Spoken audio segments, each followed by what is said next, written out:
ശബരിമലയിലെ സ്വർണം പൊതിഞ്ഞ ശ്രീകോവിലിന്റെ മുകളിൽ നിറവ്യത്യാസം കണ്ടെത്തി. എന്തോ ദ്രാവകം ഒഴിച്ചതെന്നാണ് സംശയം. തിരുവാഭരണ കമ്മീഷണർ അടക്കം പരിശോധന നടത്തി. പ്രസാദ് എംജിയുണ്ട് വിവരങ്ങളുമായി. പ്രസാദ്, എന്തായാലും ശ്രീകോവിലിന്റെ മുകളിൽ കണ്ടെത്തിയ നിറവ്യത്യാസത്തിൽ പരിശോധനയിലടക്കം വ്യക്തമാകുന്നത് എങ്ങനെയാണ്? കഴിഞ്ഞ ദിവസമാണ് മിഥുനമാസ പൂജകൾക്കായി ശബരിമല നട തുറന്നത്. അപ്പോൾ ഏതോ ഒരു ഭക്തന്റെ ശ്രദ്ധയിലാണ് ഈ നിറവ്യത്യാസം, ഈ ശ്രീകോവിലിലെ നിറവ്യത്യാസം ശ്രദ്ധയിൽപ്പെടുകയും അന്നേരം തന്നെ ഭക്തൻ അത് ബന്ധപ്പെട്ട അധികാരികളെ അറിയിക്കുകയും ഉടൻ തന്നെ തിരുവാഭരണ കമ്മീഷൻ ശ്രീകോവിലെത്തി പരിശോധന നടത്തി. എന്തോ ദ്രാവകം വീണതാണെന്നാണ് പ്രാഥമികമായിട്ടുള്ള കിട്ടുന്ന ഒരു വിവരം.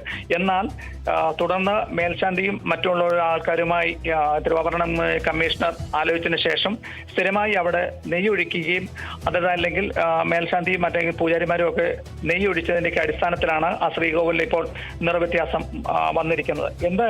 എന്നിരുന്നാൽ തന്നെ ശബരിമല സ്വർണ്ണക്കൊള്ളയ്ക്ക് ശേഷം ശബരിമലയും സന്നിധാനവും വാർത്താമാധ്യമങ്ങൾ സ്ഥാനം പിടിക്കുന്നത് ഒരു അനുചിതമായുള്ള ഒരു കാര്യമല്ലെന്നാണ് ഇപ്പോഴത്തെ നിലവിലെ ദേവസ്വം പ്രസിഡന്റ് മുൻ ചീഫ് സെക്രട്ടറി കൂടിയായ ജയകുമാറിന്റെ തീരുമാനം. കാരണം ഭഗവാന്റെ ഇച്ഛയ്ക്ക് വേണ്ടി അവിടെ സ്ഥാപിച്ചിട്ടുള്ള കട്ടളപ്പാളിയും അല്ലെങ്കിൽ ദ്വാരപാല ശില്പവും അല്ലെങ്കിൽ 1998 വിജയമല്യ നടക്കി വെച്ച് സ്വർണം പൂശിയ ആ ശ്രീകോവിലെ ആ പാളിയും ഒക്കെ ഈ അന്വേഷണത്തിന്റെ ഭാഗമായി ഇളക്കുന്നത് ദേവന് അനുചിതമാണെന്ന് കഴിഞ്ഞ ദിവസം ഈ കെ ജയകുമാർ ഹൈക്കോടതിയെ ബോധിപ്പിച്ചിരുന്നു.